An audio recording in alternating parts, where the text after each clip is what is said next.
My name is Barbara Byers. I grew up as an Air Force brat. My dad served in the Air Force, and I actually moved here the summer before my senior year of high school. So I graduated from Eastern Wayne in '74, went to Wayne Community, got married, had children, and started working here. So I moved a lot as a child, so I sort of appreciate the fact that I've been here ever since '74 and not moved around a lot. Absolutely. And I know you're celebrating your retirement next month. So, Yeah. how long have you been working for the 4-H program, and how did you get started in 4-H? I started college when my children started school. So I went back to college, and my degree is actually in accounting. But I didn't have any job experience, so they advised us to volunteer so you could have, something to put on your resume.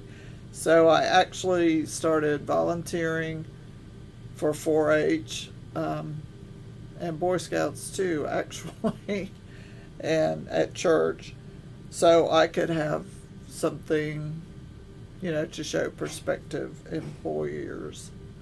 So that's how I started. And explain your time in the 4-H program. What was some of the main projects that you started working on when you first got hired? And you got hired first in Wayne County, right? I did. I got hired to be an after-school site director. So I did Eureka Elementary and Fremont Elementary and Brogden and Mount Olive. So I would go and stay 6 to 8 weeks and do a 4-H curriculum with them. So I worked 20 hours a week, and would keep them from the time school was out till 6.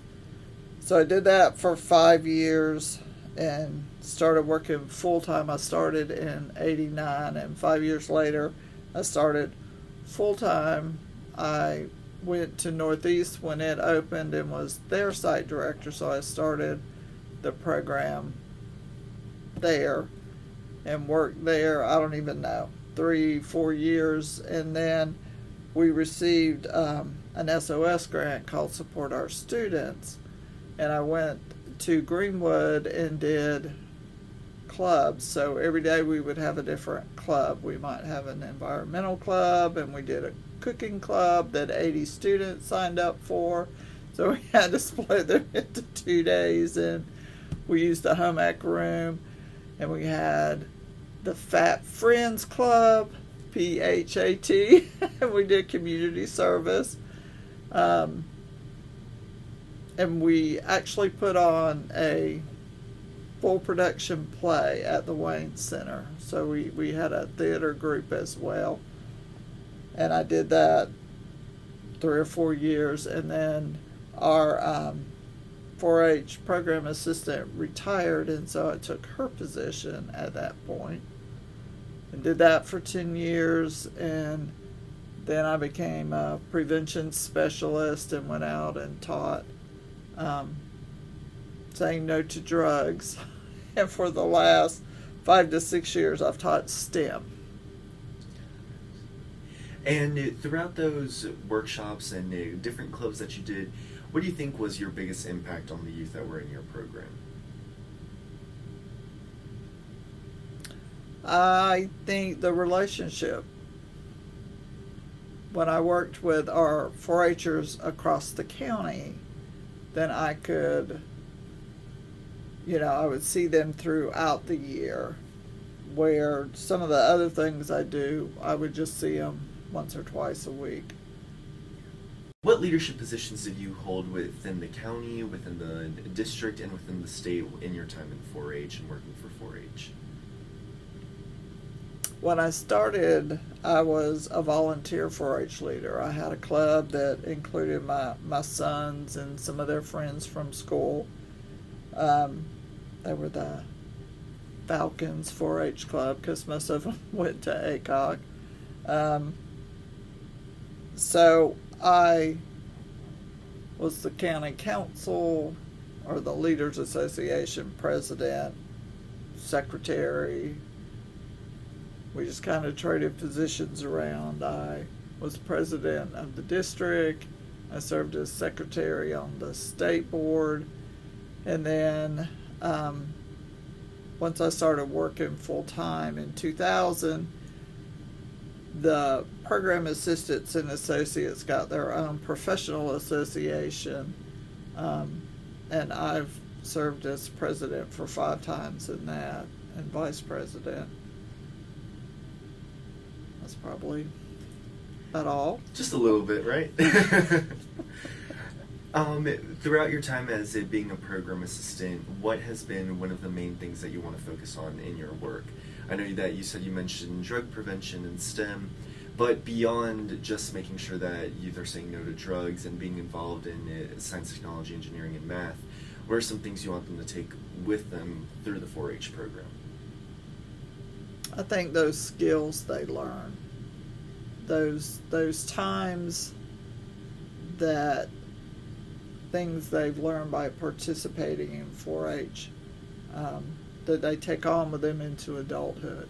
I've had several of my 4-Hers come back and thank me for making them do presentations. I was like, I did not make you do presentation. Wasn't me. It may have been your mom, but I just gave you the opportunity to participate. So I think those public speaking skills, I was terrified as a teen to speak out in public. And so for me, 4-H gave me those skills as well. When Howard Scott hired me, I said, I'm happy to talk to children, but don't make me talk to adults. Don't make me talk to real people here. So, yeah. So I think that shows a little bit of the difference in your 4-H experience compared to many of the kids that were in 4-H. For you, 4-H also taught you many skills as an adult. What do you think were some of the greatest skills other than public speaking that 4-H taught you in your working profession? Probably to be organized. There's a lot going on in 4-H, so you have to prioritize how to do things and know where things are. Taught me probably to talk to people that I would not talk to on a regular basis. Yeah. And since your time of you volunteering for 4-H, how have you seen the organization evolve as a whole, as well as Cooperative Extension as a whole? It's changed. Cooperative Extension has changed its name at least 4 times since I started. I like the Cooperative Extension. It says it all.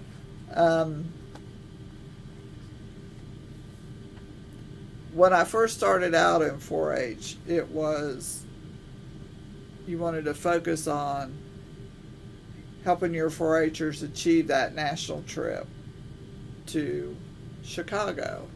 I mean, it was the trip to Chicago. My oldest son went on the last trip to Chicago. He was a National Forestry winner. So out of all the forestry cumulative records that were turned in across the nation, his was picked. My younger son, after that, they started making it more achievement based. Is that what you'd say? Oh, yeah. Yeah. Not that cumulative records weren't achievement based, they were just focused on more the application. So those skills, again, that young people need. So how to be interviewed, how to fill out an application, how to fill out a resume. And so he actually went to Atlanta. No, I lied. It was Nashville because they went to the Peabody Hotel. Oh, okay. After that they went to Atlanta. So, but the vibe was different. So they had totally. I'm not saying one was better than the other, but they were just different experiences. still recognition on a national level. So that was more diversity has come into everything going on. And diversity meaning working more with different groups of people that may not take advantage, so more urban, because everybody thinks it's just cows and cooking. And I've just never found that. I've always felt that 4-H was there, and it was there for you to experience as much or as little as you wanted. So some people would come in and reap what they wanted, and then they moved on and took those skills and attitudes and things they learned and spread them in other places, which is good. What is one thing you will miss the most about being a 4-H role model? Which I think you'll always be a 4-H role model, but one thing you'll miss most about working for 4-H? The kids. Those experiences. Because they just, they're great kids. And I really think that's what I'll miss. I have one of my 4-Hers is flying from Colorado for my retirement. So they're going to come in the day before and leave the day after. They're literally just flying in for my retirement. So that's a huge compliment. How do you think you've inspired not only youth leaders in Wayne County, but as well as adult leaders? I don't know. I mean, I try to treat everybody with respect and be helpful and kind where I can. I mean, I did have a dad ask me one time, how did you get my son to do that? And I said, I just asked him. So I think expectations come in as well.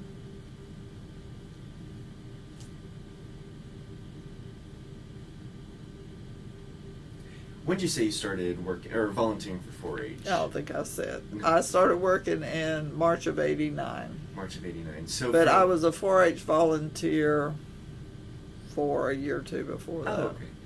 And if from 1989 to, let's say, the early 2000s, what do you think it was some of the biggest struggles that you faced as a new employee with the 4-H? What was something that you really had to work on not only yourself, but with the entire county that you said the community needs to work on this?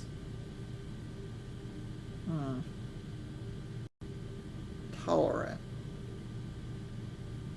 We're all different, and that's okay. If we're all alike, life would be very boring. That's what I've just always told the kids over the time. It's okay that we're different. We all have different strengths and weaknesses, and we complement each other, hopefully. Always always try to find a common ground with people, because we're all alike. It's just, you may like one thing, I like another, but somewhere we can make a connection. Because I think when people make a connection, you recognize them as a person and not somebody you don't trust just because they're different from you. Does that make sense? Yeah. I was fortunate to take a trip to Portugal to explore non-government entities in Portugal. And that's kind of what we figured out was the older people didn't want their children to move away. They wanted them to be in the same community as them instead of going to a big metropolitan. And it's the same thing we want. You want your family close and to be productive and all that fun and generous stuff. So yesterday, when talking to Mr. Gregory, he obviously wasn't part of many of the 4-H Centennial celebrations. What were some of the key highlights that you saw in the Centennial celebration of 4-H in North Carolina? I think that sense of history and tradition. See, I have my 100-year bear.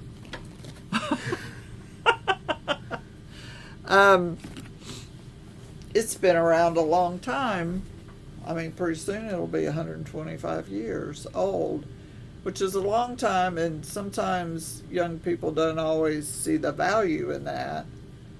But to me, 4-H has tried to keep those basic values while changing how they put the message out. It used to be we just did clubs, but we do after school, and we do different kinds of clubs, and I think that attracts some people, some families. And that's the other part I like about 4-H, is that it can involve the whole family. Absolutely. So if you were to give a family or a youth member a piece of advice before joining 4-H, what would be that advice to them? Get involved. Try it. I mean, we still have some ag things out there. There's STEM and science things. There's different things you can do, but go, because you have to kind of explore to find out what your passion is. Not everybody is fortunate enough to know what they want to be at a young age. And sometimes they're like me, they change their mind after they've been to college.